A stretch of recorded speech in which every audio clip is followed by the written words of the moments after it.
It also makes no sense to say that you can convert to an ethnicity, even though you can convert to Judaism.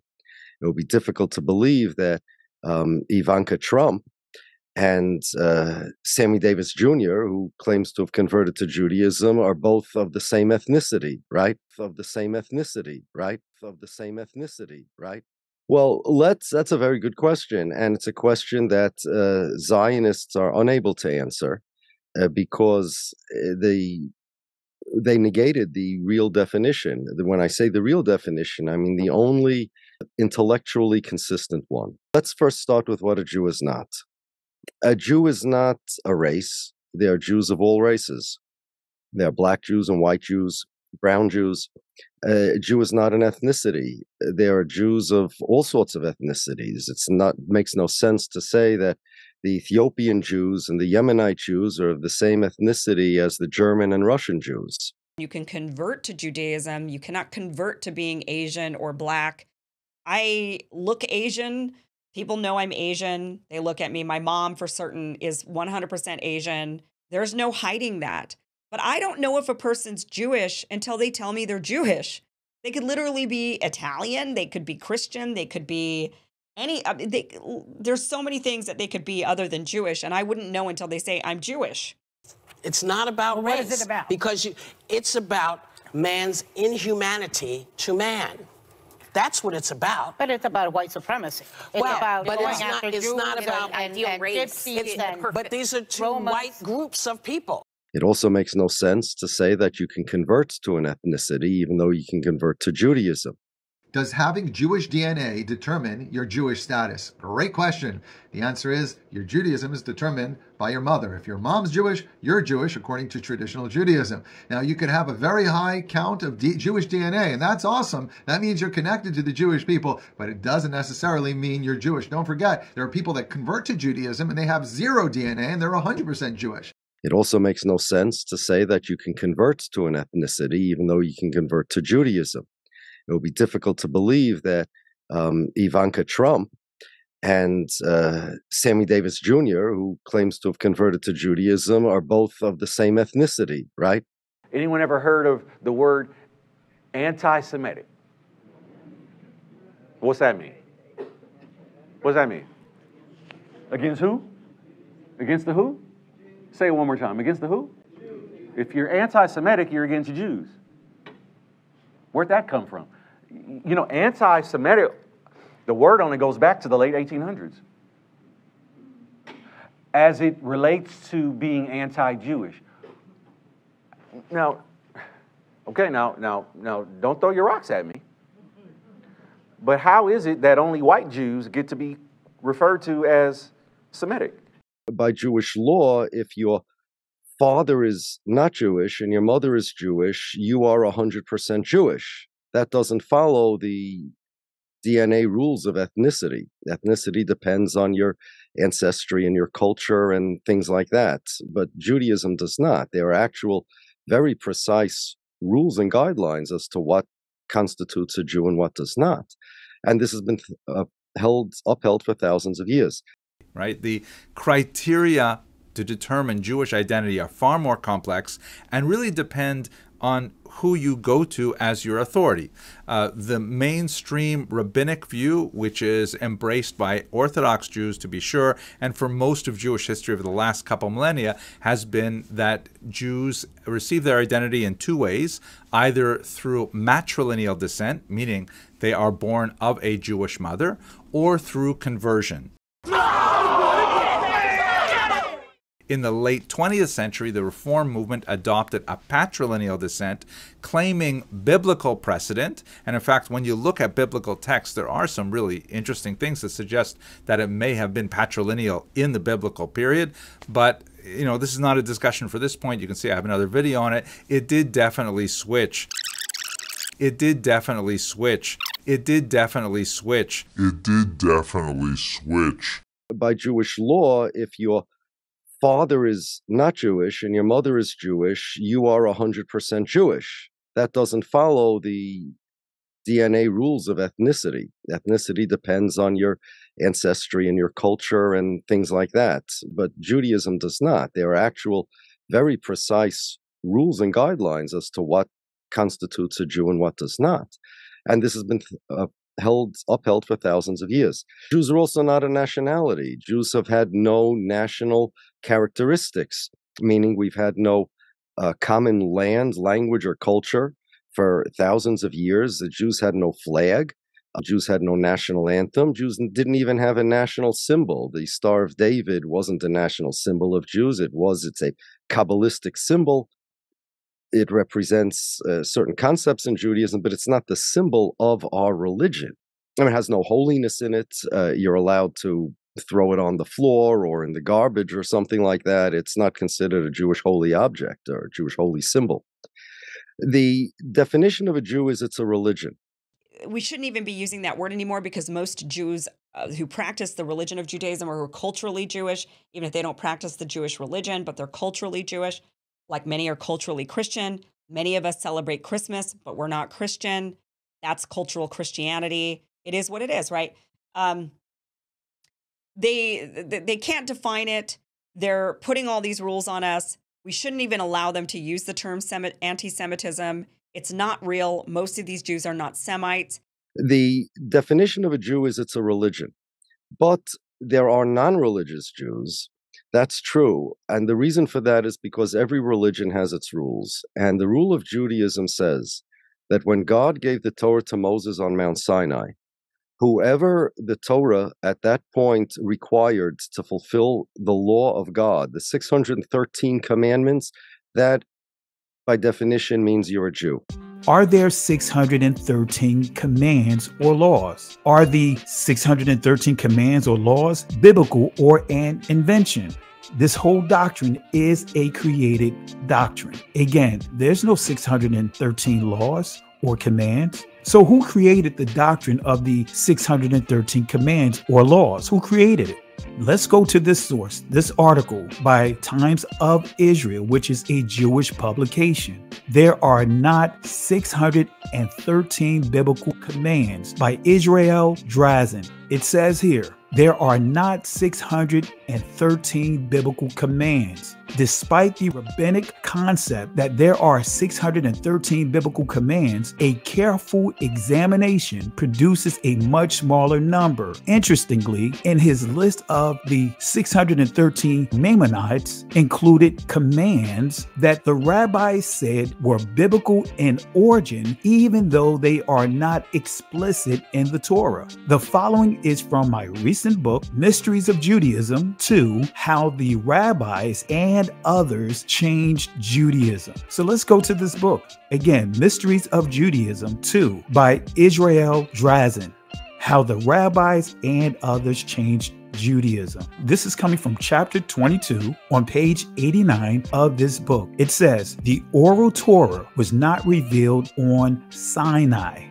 Let me say that again. The oral Torah was not revealed on Sinai. One of the fundamental principles of Orthodox Judaism is the belief that there is both a written and an oral Torah, both of which were revealed by God to Moses. Quite a few Orthodox rabbis declare that if a Jew does not accept this teaching, the Jew is not Orthodox and is a rebel and Epicurus. These rabbis insist upon believing that the oral Torah is divine, even though it differs radically from what is stated explicitly in the written Torah. So when we flip over to chapter 23 and on page 95, this is what it says. It says, there are not 613 biblical commands. Despite the rabbinic concept that there are 613 biblical commands, a careful examination produces a much smaller number. Interestingly, in his list of the 613 Maimonides included commands that the rabbis said were biblical in origin, even though they are not explicit in the Torah. And so Rabbi Simlei's sermon, the first report that the Torah contained 613 commandments, dates to the 3rd century Common Era, when Rabbi Simlei mentioned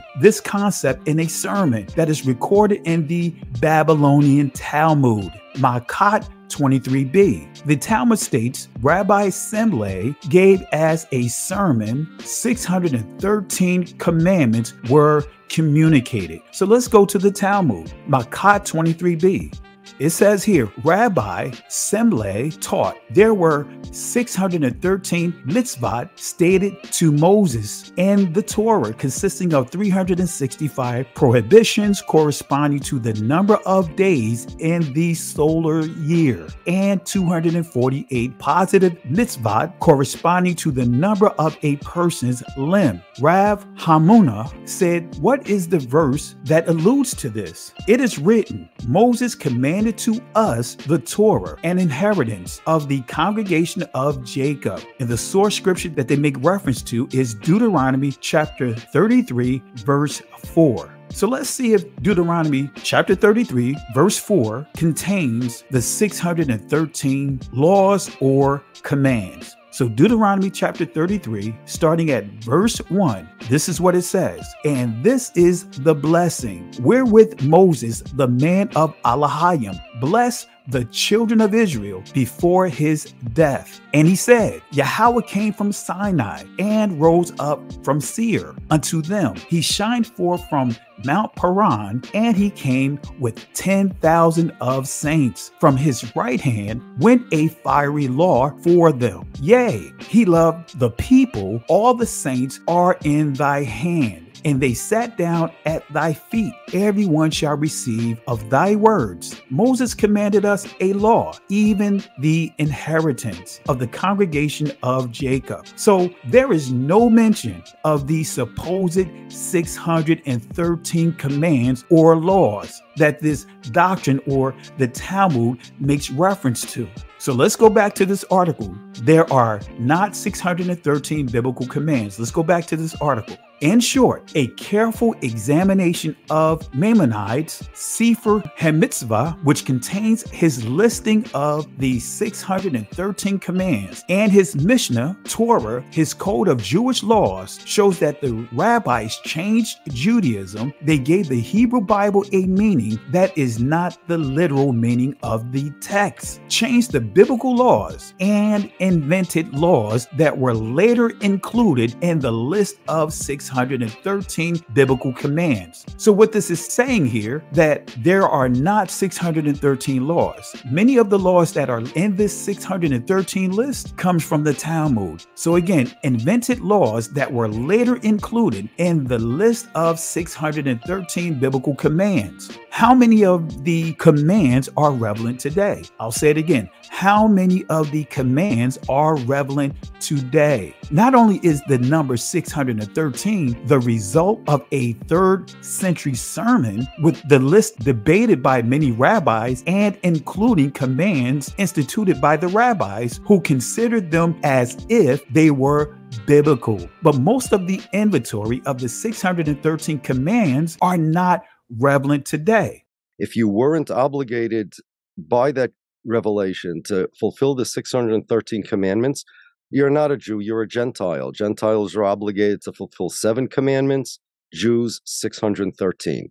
Whoever is obligated to fulfill the 613 is considered a Jew, whether they believe that or not. Now, there are Jews in good standing, Jews in bad standing, there are traitorous Jews, there are treacherous Jews, but a Jew who is born, he is a Jew if he is obligated to fulfill the 613 commandments. So if you really want to be precise, being a Jew in the most accurate way to describe it is a job description given by God. Being a Jew in the most accurate way to describe it is a job description given by God. God said, you are deputized into this religion, you are obligated to fulfill these commandments, whether you do them or not. The obligation, the job description, defines you as a Jew.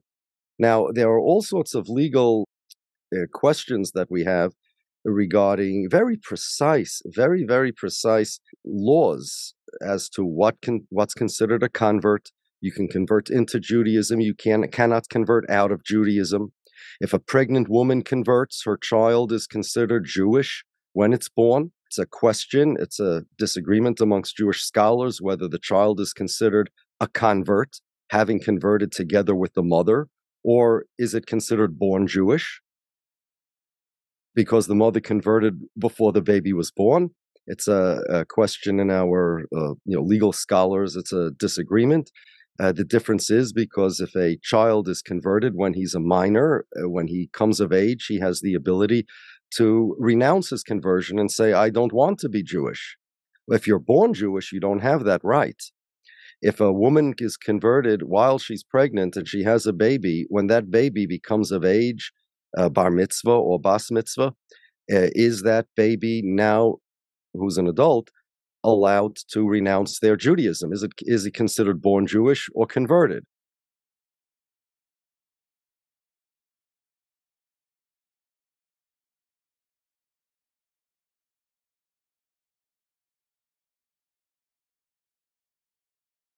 Now, the Zionists didn't want this definition of Jew.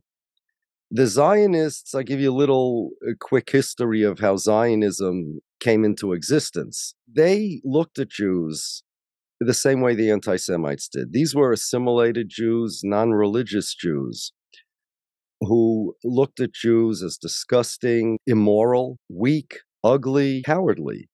And all the types of stereotypes that you find amongst the anti-Semites, you find in the original early Zionist writings.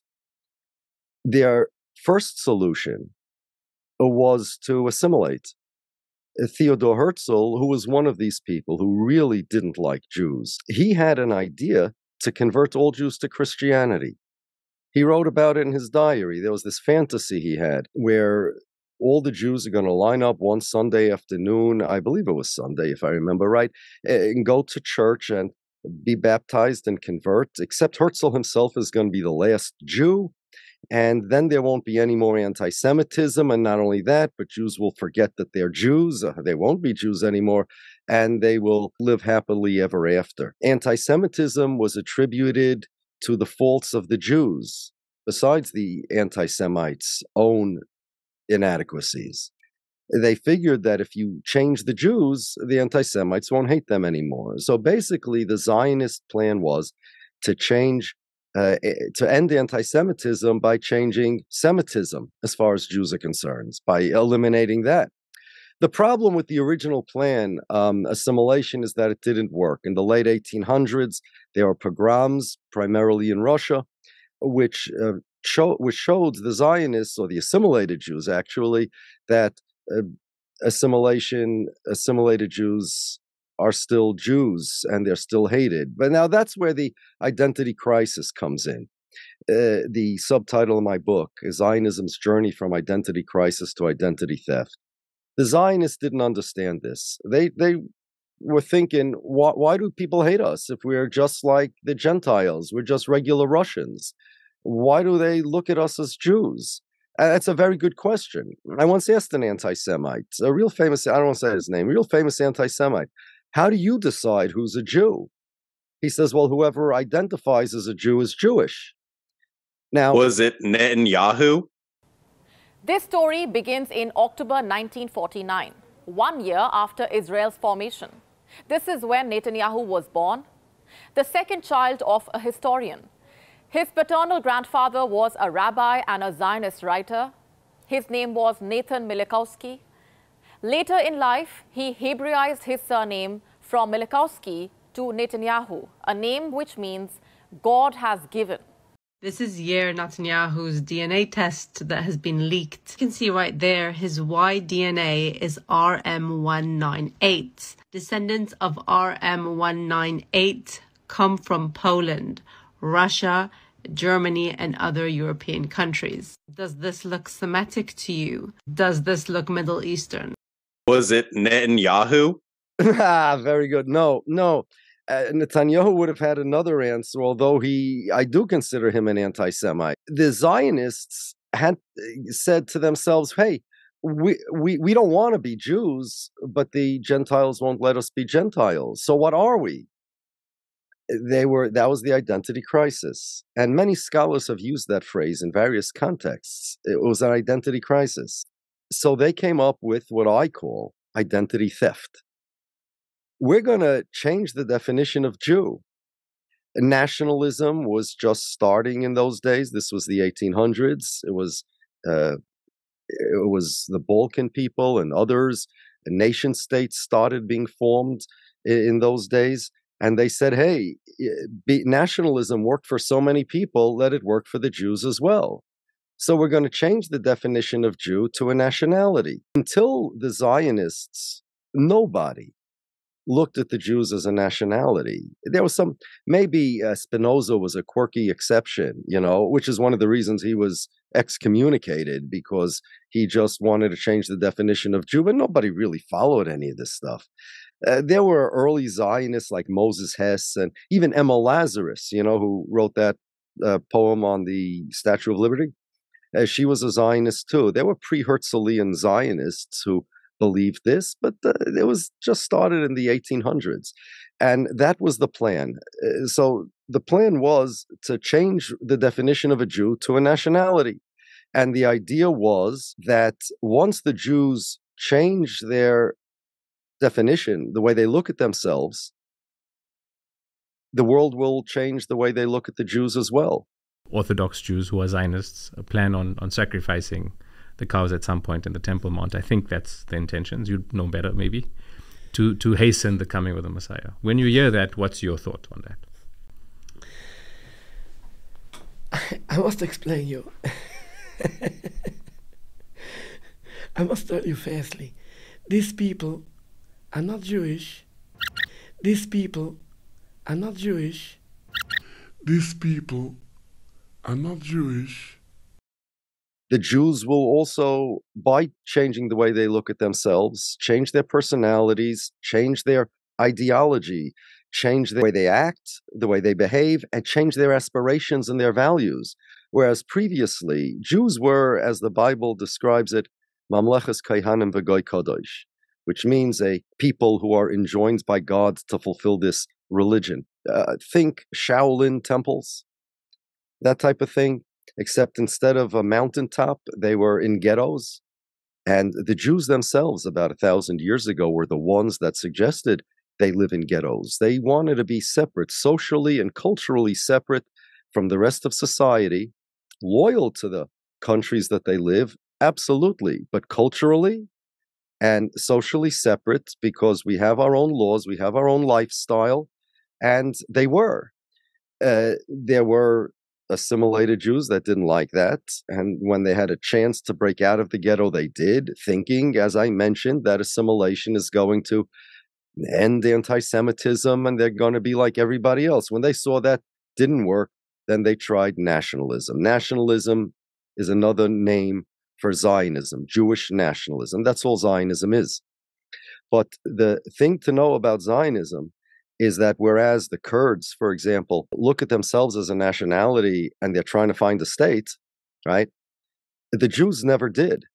The Zionists had to convince the Jews that you are not what you think you are. You are not the Mamleches Kaihanim V'Goy Kodosh. You are not a people who are enjoined by God to fulfill this religion, these religious laws. You are a nation. You need a language. You need a flag. You need a country. Because Jews didn't share a language for 2,000 years.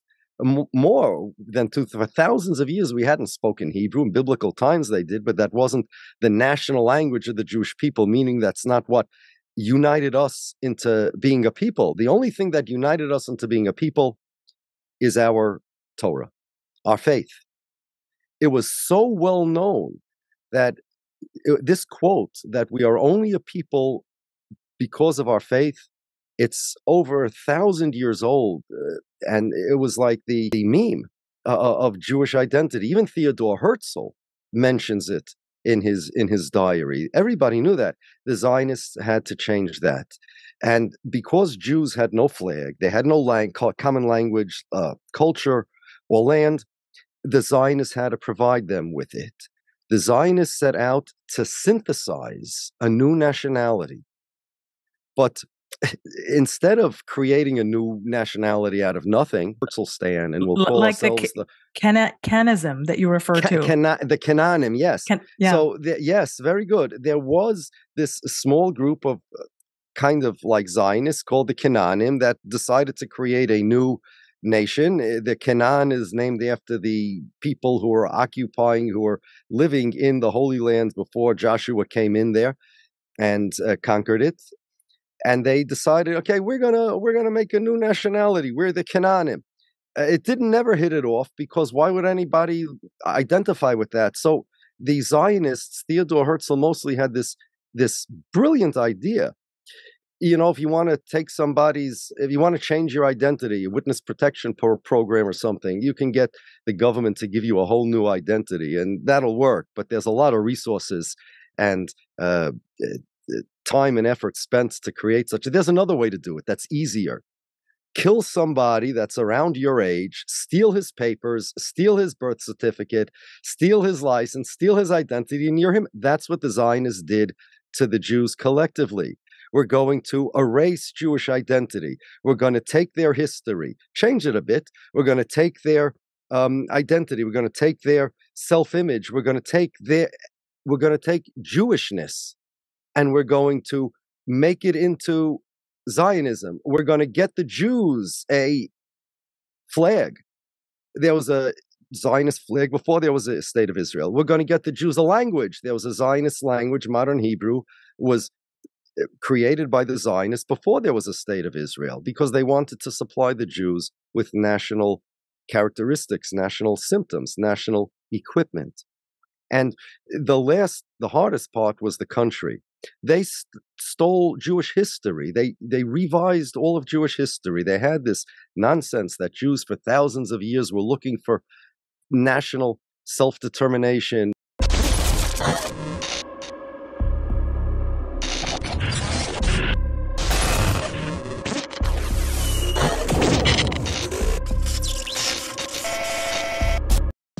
What's your thoughts? Please be respectful with your comments. Also, please click the like, click the notification bell, and subscribe to this channel. Listen, Genesis chapter 11 verse 10 explains the genealogy of Shem. Shem was a black man in Africa. If you repeat this back, Genesis 14 verse 13, Abraham steps on the scene. Being a descendant of Shem, which is a fact, means Abraham too was Abraham, born in the city of a black man called Nimrod, grandson of Ham. Ham had 4 sons. One was named Canaan. Here, let me do some explaining. Abraham, Isaac was Jacob had 12 sons. For real, and these were the children of Israel, according to Genesis chapter 10. These were the children of Israel, according to Genesis chapter 10. These were the children of Israel, according to Genesis chapter 10.